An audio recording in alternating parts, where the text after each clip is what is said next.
گرنگی ئەم دیدارە لە چیایە؟ لێرەوە کە بۆ کوردەکان بخەینە ڕوو.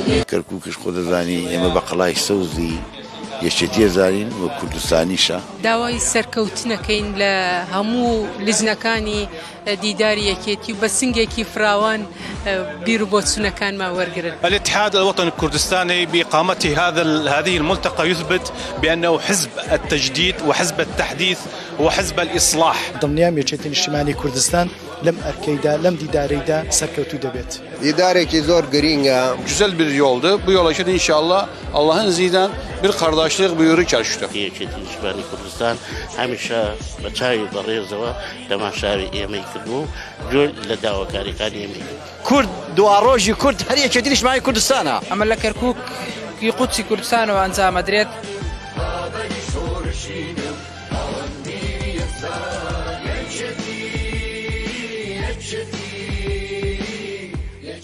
سڵاتان لەبێت خۆشەویستان، محەممەد علیم بابەتی ڕۆژتان پێشکەشەکەم بەڕێزان.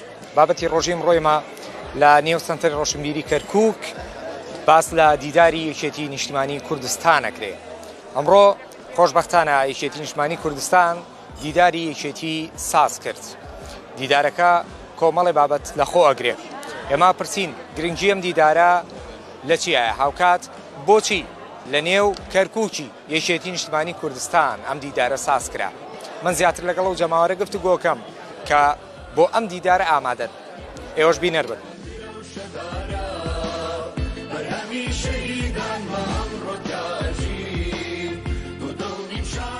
کاکڕەوەند گرنگی ئەم دیدارە بە تایبەت لە کەرکووک گرنگەکەی چیە؟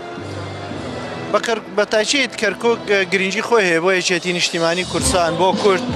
بۆیە ئەم دیدارەش گرنگێکی تایبەتی هەیە چکە ئەم ناوچانە ناوچەی کێشە لەسەرن و لە هەمان کاتە جەماوەرێکی باشی یەکێتی نیشتیمانی کوردستان لەم سنوورانەیە.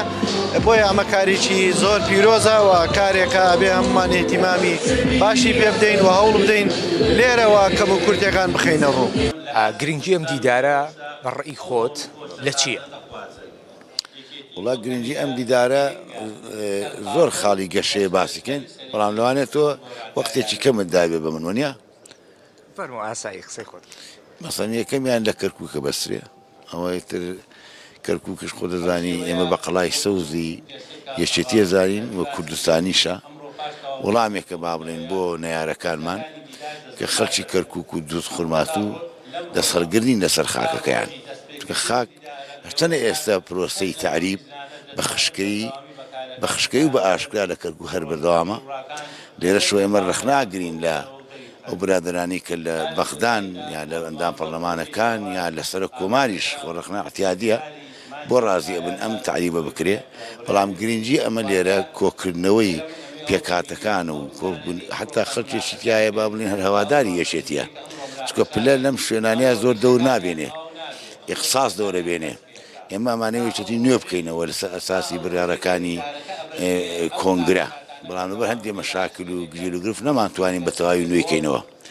دەبێ ئێمە گشتمان هەوڵ دێن هەموو چینی توێژەکان، هەموو پێکاتەکان لە مەلای ئاینیەوە هەتا کاتە گەنجێکی خوێندکار لە ناوەندیەکان هەموویان هەرشی بە ئاراستەیەک هەر کەس ئاراستی خۆی هەیە بتوانێت ئێمە ئەوانەی ئەو داواکاریانی کە هەمانە خەڵکی کەرکووک لە پێشەوە وەکو ناوچە دابڕاوەکان کە ئەمە معاناتێکی گەورەیە قەزێکی نیشتیمانیە ناکرێ ئێمە دەستی هەڵگرین.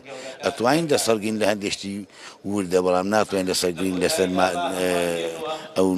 ئەم ناوچانی کە داگیر کراوە و داگیرکردنەکەی چۆنە بە نەوعێک داگیر کراوە کە تۆ لێرە حەقی خۆت دەبێتە سەر کوردستان. یعنی بابێن ئیستیفتا بکەین. ئەوان دێن هەتا دێن وردە هەتا ئەم ڕووداوانی لەم دوایە لە بەغدا ڕوویدا ئەوسێ وەکو با بڵێن زۆری نیشتیمانی بەڕای من ئەگەر سەرکەوێت مادی سەوچ تعدیلەکەن سڕنەوە، نەک لەبەرەوەی من یەکێتیم و ئەوم پێ باشە. ئەمە هەموو بڕە لە کابرای پرسیار کە هیچ بێلایەن بێت، پیاەتی ڕۆشنبیر بێتی ئەگا ئەمە تا ڕادەیەک ینی دژی قەزەی کوردیە کە لە زۆری ناسوکە بە زۆرینە ئێمە بینیمان کاتی خۆی بودجیان تێپەڕان بەبێ یەکێتی پارتی وانە بوو کەواتە ڕۆژان دەستیان بڕۆ ئەوان شمشێرەکان حازرە. ئەم دیدارە ئەیسەلمێنە بۆ دۆست و بۆ دۆستانی خۆمان یەک، بۆ نەیاران دوو، بۆ ئەوانەی چایان بێچێتی هەڵنایە یەکێتی هەمیشە زادەی ڕۆژی تنگانەیە یەکێتی لە ناو دڕکەوە بووە بە گوڵ ئێمە خۆەوە شەیدەکانمان ئاماژەیە 20,000 شەیدمان هەیە جا ئەمە گرینگە بۆ یەکێتی و حەقە ئەو دیدارە پەرە پێ بدرێت خەڵکی مختص بێنە ناو دیدارەکە نەک پلەدار مەسەن دەرام هەیە با بڵێن سەرکردایەتی بەڵام لە شەڕە ئازایە بەڵام پلێ ناتوانێت لە بای دەسوود قسە بکە خەڵکی دکتۆرا بێنن پسپۆر بێنن ئەم دیدارەوەندە بەهێزکەن بیکەنە هی خەڵک لە هین دەریکەن لە قاوغێکی تاسکی حیزبی وەکو مامۆستایان گرنگی ئەم دیدارەت پێ چۆنە چۆنی پێناساکەیەوە تا چەند گرنگە وڵی ئێمە پێما خۆشە بەشدار بووینە وەکو مامۆستایانی زانکۆ لەم دیدارە دیارە ئەم دیدارە هەر خۆی لە خۆی کۆکردنەوەی ئەو هەموو ئەندامە لەم سەردەمە و لەم کاتەیە بەهێزکردنیەکی کێ بۆ یەکێتی هیوادارین ئەم دیدارە بە کۆمەڵێ خاڵ دەرچێ بە کۆمەڵێ مقتەرەحات و تەوسیات دەرچێ بتوانێت لانی کەمەوە بەشی زانکۆ و خوێندکارانی زانکۆ و ئەکادمیەکان لە ناو زانکۆ بە شێوازێکی جوانتر دەرخا لە ناو یەکێتی داوای سەرکەوتنەکەین لە هەموو لیزنەکانی دیداری یەکێتی و بە سنگێکی فراوان بیر و بۆچوونەکانمان وەرگرن طبعا پیرۆزبایەکی گەرم لە یەکێتی نیشتیمانی کوردستان دەکەم بە بۆنەی دومین دیداری لە کەرکوک شاری پێکەوە ژیان شاری کە گەورەترین قوربانی لە پێناودراوە کە بە تایبەتی یەکێتی نیشتیمانی کوردستان و ئێستاش بەردەوامە ئەمە بەرز دەنرخێنین و هیوادارین کە دیداری یەکێتی لە شارەکانی تریش وەکو چۆن لە کەرکووکی قودسی کوردستان بە سەرکەوتووی کۆتایی دێت و لە شارەکانی دیکەی کوردستانیش کۆتایی بێت دووبارە من پیرۆزبایەکی گەرم لە تەواوی بەشداربووان دەکەم لە کەرکووکی قودسی کوردستان بەگشتی هەست ناکەی ئەم دیدارە ئەمڕۆوای کردووە تەواوی یەکێتیەکان لە هەموو بوارەکانی کۆ بکاتەوە ئەمڕۆ کارێک بکەن پێکەوە بۆی بەردەوام بن لە نوێبوونەوەی ئەم حەزبە بەڵێ طبعا دیداری یەکێتی بریتیە لە پێدانەوەی ناسنامە بە یەکێتی نیشتیمانی کوردستان و دڵنیان پێکەوە کادران و دڵسۆزانی یەکێتی نیشتیمانی کوردستان دەتوانن ئەم ناسنامەیە بدەنەوە بە یەکێتی نیشتیمانی کوردستان ناسنامەیە کە بتوانێت یەکێتی نیشتیمانی کوردستان وەکو چۆن لە ڕابردوودا هێزێکی کاریگەر بووە و لە ئایندەشدا و ئێستاش هەم وەکو هێزێکی کاریگەری سەرساحەی کوردستان و عێراق و ناوچەکەش بمێنێتەوە و دڵنیام یەکێتی نیشتیمانی کوردستان لەم ئەرکەیدا لەم دیدارەیدا سەرکەوتوو دەبێت.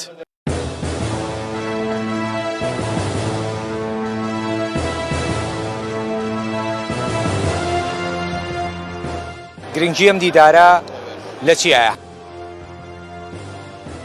لێرەوە کەم و کورتەکان بخەینە ڕوو کەرکووکش خۆ دەزانی ئێمە بە قەڵای سەوزی یەکێتیە زانین و کوردستانیشە داوای سەرکەوتنەکەین لە هەموو لیزنەکانی دیداری یەکێتی و بە سنگێکی فراوان بیر و بۆچوونەکانمان وەرگرن الاتحاد الوطني الكردستاني بإقامة هذه الملتقى يثبت بأنه حزب التجديد وحزب التحديث وحزب الإصلاح دڵنیام یەکێتی نیشتیمانی کوردستان لەم ئەرکەیدا لەم دیدارەیدا سەرکەوتوو دەبێت.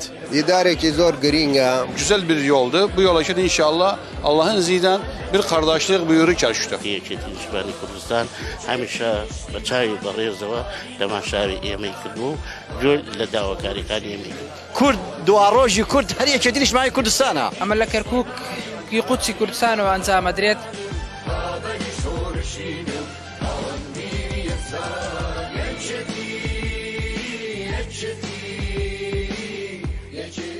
گرنگی ئەم دیدارە لە نێو یەکێتی نیشتیمانی کوردستان و لە کەرکووکی یەکێتی نیشتیمانی کوردستان وەکو مامۆستایانی ئاینی ئێوە ئەم دیدارە چۆنە بین؟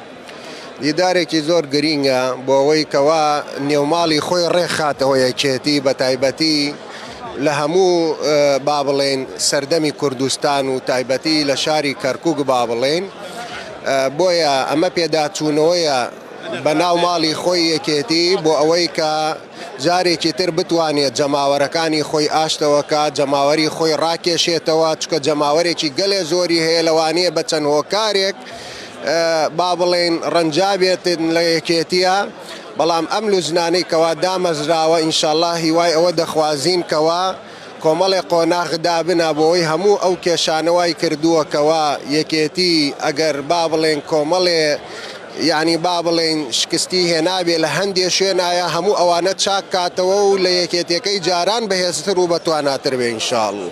شلون تشوف هالملتقى؟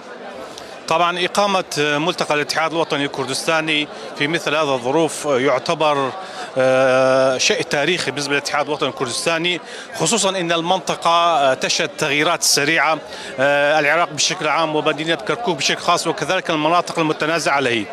الاتحاد الوطني الكردستاني بإقامته هذه الملتقى يثبت بأنه حزب التجديد وحزب التحديث وحزب الإصلاح لمواكبة هذه التغييرات ومن أجل وضع خطط استراتيجية جديدة وبرامج عمل جديدة للاتحاد الوطني الكردستاني. فكان من الضروري أن يقوم الاتحاد الوطني بإقامة مثل هذا الملتقى ومثل هذه المؤتمرات في المناطق المتنازع عليها. گرنگیم دیدارە لە چیایە هاوکات تا چەند گرنگە ئەم جۆرە دیدارانە بەردەوامی هەبێ؟ سەرەتا دەستخۆشیتان لێکم. ئەمڕۆ دیداری یەکێتی کەرکوک سەلاحەدین لە شاری کەرکوکی قودسی کوردستان بەڕێوەچوو. ئەم دیدارە بێگومان گرنگی و تایبەتی خۆی هەیە چونکە ئەم دیدارە زیاتر بۆ ئەوەی کێشە و گرفتەکان ناو یەکێتی نیشتیمانی کوردستان ڕێگەچارەیەکی بۆ بدۆزرێتەوە یاخود ئەو ئۆرگانەکان گەشەی پێ بدرێ و شێوازی بگۆڕێ لەگەر شێوازی ئێستا و سەردەمیانە بگونجێ. Bu maltekanı nece görsen Kerkük'te oldu bugün? Güzel bir birlik forumudur tabii. Bir forumu olduğu halde Kerkük'ün sahnesinde bir tağyirler olacaktır, bir islahat olacaktır. Bir islahatın görüşü amancı birlik beraberlik olsun Kerkük'te. O Duz Hurmalı'da Salahaddin bölgesinde zaten olacaktır inşallah. Bir güzel bir yoldu. Bu yola şimdi inşallah Allah'ın izniyle bir kardeşlik buyurur Kerkük'te.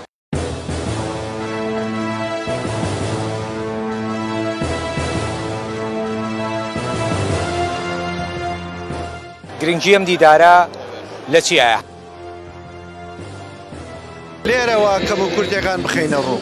کەرکووکش خۆ دەزانی ئێمە بە قەڵای سەوزی یەکێتیە زانین و کوردستانیشە. داوای سەرکەوتنەکەین لە هەموو لزنەکانی دیداری یەکێتی و بە سنگێکی فراوان بیر و بۆچوونەکانمان وەرگرن. الاتحاد الوطني الكردستاني بإقامته هذه الملتقى يثبت بأنه حزب التجديد وحزب التحديث وحزب الإصلاح. دڵنیام یەکێتی نیشتیمانی کوردستان لەم ئەرکەیدا لەم دیدارەیدا سەرکەوتوو دەبێت. دیدارێکی زۆر گرینگە. Güzel bir yoldu. Bu yola şimdi inşallah Allah'ın izniyle bir kardeşlik buyurur Kerkük'te. یەکێتی نیشتیمانی کوردستان هەمیشە بە چاوی بەڕێزەوە تەماشاوی ئێمەی کردبوو جۆر لە داواکاریەکانی ئێمەی. کورد دواڕۆژی کورد هەر یەکێتی نیشتیمانی کوردستانە. ئەمە لە کەرکووکی قودسی کوردستانەوە ئەنجامەدرێت.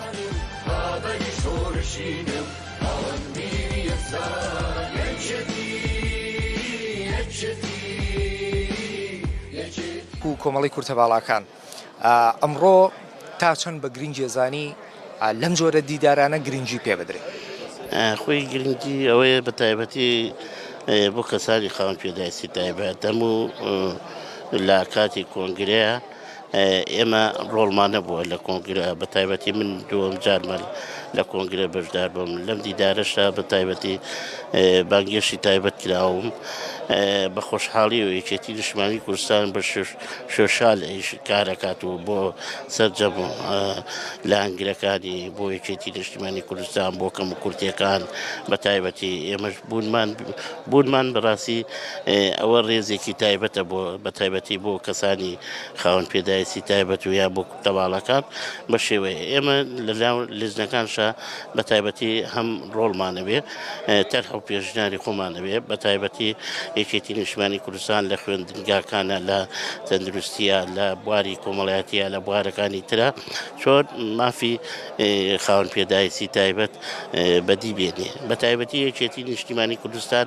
هەمیشە بۆتە بەرگری ئەوە بەرگری لە سەرجەم مافەکانمانەکە لە بۆ خاوەن پێداویستی تایبەتەکان و بۆ کەسانی خاوەن پێداویستی تایبەت بە تایبەتی من نمونەیەکی لەو نمونانە لە خاوەن پێداویستی تایبەتەکان لە یاسایەکمان نەبوو لە پەرلەمانی کوردستانە مافەکانمان پێشێل کرابوو تاکە لیستی یەکێتی نیشتیمانی کوردستان بوو کە پشتگیری ئێمەی کرد و کە پشتیوانی ئێمەی کرد بە تایبەتی یاساکە کەوتە بواری جێبەجێکردنەوە کە خۆشبەختانە ساکاتوانین بۆ یاسای ئێمە بەرگری لە خۆمان بکەین و لە هەموو مافەکانە داوا لە مافەکانی خۆمان بکەین لە هەر شوێنێ کەم و کورتیەکی تیابیان بە شێوەیە لە دام و دەستگایە کە تو مافت پێشێل بکرێت تۆ توانین بۆ یاسایە کار بکەیت ئەمەش دەستکەوتێکی مهمە بە تایبەتی یەکێتی نیشتیمانی کوردستان چۆن پشتیوانی ئێمەی کردووە چۆن ڕۆڵی بە ئێمە داوە ئێمە من لێرشەوە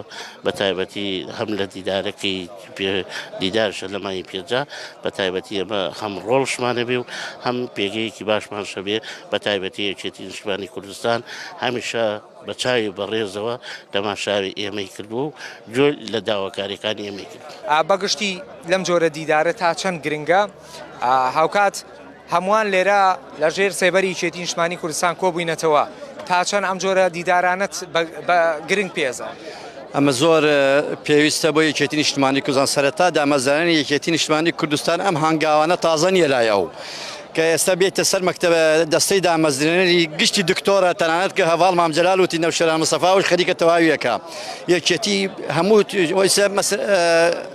بواری پزیشکی بواری کۆلێژ گشتی کە ئەم بوارێ لە بەیانی هەر کەسێ بە راپۆرتی خۆیەوە ئەمانە کە بگامە شتێکی شاکرە ناو یەکێتیە بەڕاستی گرنگدان بە ژنان گەنجان یەکێتی نیشتیمانی کوردستان کورد دواڕۆژی کورد هەر یەکێتی نیشتیمانی کوردستانە کە ئەم شارەی کەرکووک کە جێنێشتە تا ئێستا بەڕاستی ئەو چرایی کە داگیرسا لە 75 ئێستا هەمان چرای لە کەرکووک داگیرسان بۆ کورد بێ جیاوازی بۆ نەتەوەی کورد ئەمە زۆر گرنگە و ئەم هەنگاوی دیدار یەکێتیە لە کەرکووک هەنگاوێکی زۆر گرنگە لە هەموو بوارەکاندا سەرکەوتوی ئینشەڵا یەکێتی کوردستان مامۆستا سەرنجی تۆ سەبارەت بەم دیدارە وەکو ژنان تا چەند بە گرنگێزە هیوای سەرکەوتن بۆ هەموو یەخوازم وەکو چینی گەنجان بەگشتی لەم جۆرە دیدارە تا چەند تۆ خودی خۆت بە گرنگ جێزانی ئەم دیدار و دیبەیتانەیەکەوە یەکێتی نیشتیمانی کوردستان هەستاوە بەبەستانی ئەم دیدار و دیبەیتانە ئەهەمیەت و خصوصیەتێکی خۆی هەیە لە شاری کەرکووکەوە ئەم دیدار و دیبەیتانە بەستراوە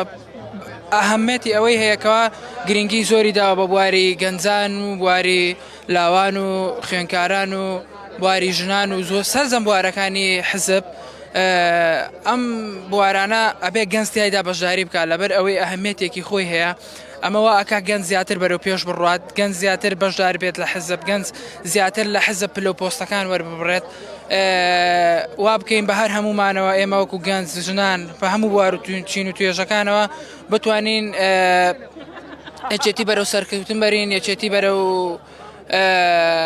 یەکێتی گەل بەرین یەکێتی سەرخێنەوە بیکەینەوە یەکێتەکەی جاران ئەمە لە کەرکووکی قوچی کوردستانەوە ئەنجامەدرێت هیوای سەرکەوتن دەکەم بەڕێزان ئەوەی کە ماوەتەوە بڵێم من لە کۆتاڵێم لە یەکێتی قوچی کوردستانەوە لە یەکێتەکەی مامجەلالەوە دیداری یەکێتی ئەمڕۆ لە کەرکووک سازکرا و جێی باسە وەجێی سوپاسیشە کە لە کەرکووکەوە ئەمڕۆ ئەم دیدارە سازکرا ئامانجەکان زۆرن لە دیدارەکە هاوکات ڕەنگە کاتێکی باش بخانێ بۆ باشترکردنی تەواوی نێو یەکێتی تەواوی نێو ماڵی یەکێتی و ئومێدەوارین لەم جۆرە دیدارانە بەردەوامی هەبێت و زیاتر یەکێتەکەی هەمووان یەکێتەکەی سەرۆک مامجەلال یەکێتەکەی ئێمە گرنگی بە تەواوی چین و توێژەکانی ئەم شارە بدات